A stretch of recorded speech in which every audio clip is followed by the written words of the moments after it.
ભારતીય રાષ્ટ્રીય શૈક્ષિક મહાસંઘ દ્વારા નડિયાદ કલેક્ટર કચેરીએ આવેદનપત્ર આપવામાં આવ્યું।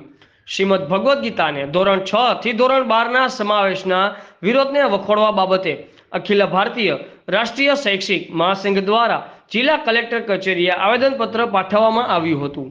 વિવિધ પરિબળોની પ્રવૃત્તિઓ વખોડવા અન્વયે ખેડા જિલ્લામાં પણ પ્રાથમિક માધ્યમિક અને ઉચ્ચતર માધ્યમિક વિભાગના 50થી વધુ શિક્ષકો દ્વારા કલેક્ટરને આવેદનપત્ર આપવામાં આવ્યું હતું અને શ્રીમદ ભગવદ્ ગીતાના પાઠ્યપુસ્તકોમાંથી દૂર ના કરવામાં આવે તેમજ માધ્યમિક અને ઉચ્ચતર માધ્યમિકમાં પણ તેનો પાઠનો સમાવેશ કરવામાં આવે તેવી માંગ કરવામાં આવી હતી। બ્યુરો ચીફ અમિત પારેખ, આઝાદ મીડિયા લાઈવ, ખેડા। આપનું નામ, પરિચય, આપની રજૂઆત। નામ છે મારું નીરવ કુમારજી ઉપાધ્યાય। પરિચયમાં રાષ્ટ્રીય શૈક્ષિક મહાસંઘ આચાર્ય સંવર્ગમાં અધ્યક્ષની જવાબદારી છે। અમારો વિષય એટલો છે કે સરકારશ્રીએ ગત દિવસોમાં ધોરણ 1 થી 8માં સંસ્કૃત વિષય ભણાવવા માટે સરકારશ્રી જીઆર કરેલો હતો। સરકારશ્રી વિચારણા હતી, પરંતુ કેટલાક દેશ વિરોધી તત્વોએ આ વિષયને શાળામાં ન ભણાવવા માટેની રજૂઆત કરી છે। તો આ કેમ શક્ય બને?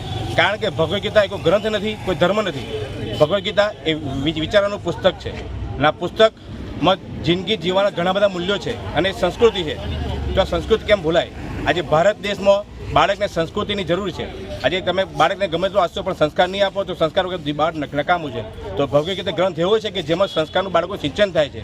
તો અમારી સરકારશ્રીને વિનંતી છે કે 1 થી 8માં અવશ્ય 1 થી 8 ધોરણમાં સંસ્કૃત વિષયનો ભગવદ્ ગીતાનો અમલ થાય અને સાથે સાથે 9 થી 12માં પણ માધ્યમિકમાં પણ એક વિષય તરીકે ભગવદ્ ગીતા આપવામાં આવશે। તો અમે એને સ્વીકારીશું। ચોક્કસ અમે પણ શાળામાં એપ્લાય કરાવી અને બાળકોનો અભ્યાસ કરાવીશું। આથી અમારી માગણી એટલી છે કે ચોક્કસ એને બાળકોને ભણાવવામાં આવે અને બાળકોમાં સંસ્કારનું સિંચન થઈ શકે।